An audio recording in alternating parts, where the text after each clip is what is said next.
Шинэ засгийн газар байгуулагдсанаас хойш 200 хоног Улсын онцгой комисс байгуулагдаад 6 дахь сард ажиллаж байна.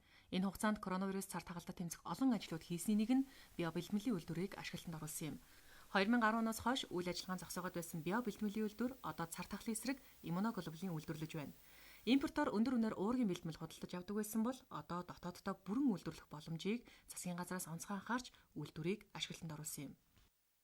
Одоо бол бид нар хэвийн иммуноглобулин цаашлаад ковидын эсрэг өвөрмөц олон хөгшилт иммуноглобулиныг үйлдвэрлэх зорилго тавиад одоо 2 дахь цувралынхаа үйлдвэрлэлийг эхлээд явж байна. Тэгээд энэ маань ингээд гараад эхлэхээр бид нар ялангуяа өнөөдөр ингээд хурцаар тавигдаад байгаа 0-аас нэг 10-12 хүртэлх насны хүүхдүүд чинь вакцинд одоохондоо хамрагдаагүй, дэлхийн нийтэд энэ вакцины хэрэглээ одоо хөгжүүлэлттэйгээ хамт судалгаа нь явж байгаа. Тэгэхээр бид нар энэ иммуноглобулинаараа тэр хүүхдүүдэд ялангуяа цэцэрлэг сургууль одоо эхлэхээс өмнө дархлаажуулах ийм зорилгоор бид нар ажиллаж байна. Бид нар ковидтай хамт амьдарч байгаа шүү дээ. Одоо тэгэхээр хэрэглээ одоо энэ олон хөгшилт иммуноглобулин нэмж тэр яг ковидынхаа эсрэг өвөрмөц иммуноглобулин ч гэсэн аль аль нь хэрэгцээ шаардлага маш их байгаа. Тэгээ энэ дагуу л одоо бид нар засгийн газараас дэмжлэг үзүүлж хөрөнгө оруулалт хийсэн үе үеийн салбарын маань бас эрүүл мэндийн салбараа дэмжиж ирсэн учраас энэ зогссон үйлдвэрийг ингээд 3 удаа үе шаттайгаар санхүүжүүлж өнөөдөр дөнгөж одоо үйлдвэрлэл маань ингээд эхлэж явах боломж нь нэгдсэн. Тэгээ сая одоо 2021 оны 5 сард шадар сайд өөрөө энэ асуудлыг хөндөж засгийн газараар оруулаад тэгээ энэ маань одоо манай эрдэмтэд бол энийг түүхэн шийдвэр боллоо.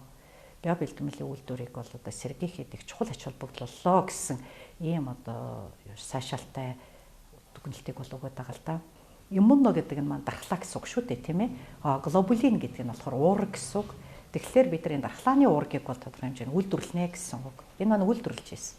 Тэгэхээр энэ сивингээс бол бид нар цусны сивинг гэж байгаа шүү дээ, тийм ээ. Тэндээс бол 3 бүтээгдэхүүнийг бид нар гаргаж аван. Саяны энэ дархлааны уурга, дээрээс нэмээ түрүүний хэлж байсан альбумин гэж бас уурга, тийм ээ. Нөгөө хавдрын хөнгөвчлөг хэмжээлгээ эргэтэн шилжүүлэх үед хэрэгэлдэг гэдэр гээд байгаа. Мөн гистоглобулин гэдэг нэртэй зүйл байгаа. Энэ харшлын эсрэг уурга юм байгаамаа. Тэгэхээр нэг одоо ийм сивингээс 3 бүтээгдэхүүнийг дор гаргаж аваад ялангуяа одоо энэ цар тахлын үед энэ иммуноглобулин буюу дархлааны уургийг бид нар хэрэглэе гэдэг ийм зорилгыг тавиад ажиллаж байгаа. Одоогоос 88 жилийн өмнө био бэлтгэлийн үйлдвэр цагаан цэцгийн 98 мянган тонн вакциныг үйлдвэрлэн дотоодын хэрэгцээг хангаж байсан. Тухайн үед цагаан цэцэг өвчнийг бүрэн устгасан Азийн анхны орноор манай улс нэрлэгдэж байсан юм а. Үйл ажиллагаанд бүрэн зогсоосон үйлдвэр өнөөдөр ашиглалтанд орж эхний 2000 тонн уургийн бэлтгэл үйлдвэрлээд байна. Олон 10 жилийн өмнөөс үйлдвэрлэж ирсэн био бэлтгэл буюу одоо иммуноглобулин, гамма глобулин, за бусад одоо галзуу өвчний тархилагч гэдэг юм уу бүр 1900 одоо ус 40 оны хүртэл бид өөрсдөө цагаан цэцэг өвчнөө дарж исэн ийм туршлагатай. Тэгэхээр эдгээр одоо био бэлтгэлийн бүтээгдэхүүнүүдийг их орондоо үйлдвэрлэснээр өнөөдрийн 100% импортоор орж ирж байгаа эмчилгээний био бэлтгэлийг орлох юм боломж бүрдэх юм байна. Тийм учраас одоо цусны сивингээс гаргаж явдаг энэ иммуноглобулиныг одоо үйлдвэрлэж эхэлж байгаа. Цаашдаа мэдээж одоо хөрөнгө оруулалтыг нэмэгдүүлэх. Угаасаа бид одоо монгол хүний бие эрхтэн за биеийн онцлог тохирсон бэлтгэлээ өөрсдөө гаргаж авч иж монгол хүний эрүүл мэндийг хамгаалах, биеийн дархлааг сайжруулах, за мөн одоо элдв янзын халдварт өвчнөөс урьдчилан сэргийлэх юм боломж нь бүрдэх юм байна. Тийм учраас энэ бол хамгийн одоо анхаарал татсан асуудлуудын нэг байсан. Бид чинь өмнө одоо хүний вакцины лабораторио татан буулгачаад малын вакцины лаборатори болгоцсон. Тэгээ нөгөө талдаа хүнээ орхицсан ингэж явсан учраас бол энэ одоо засгийн газрын төдий буюу нийт одоо монголчуудын хувьд бол түүхэн шийдвэр.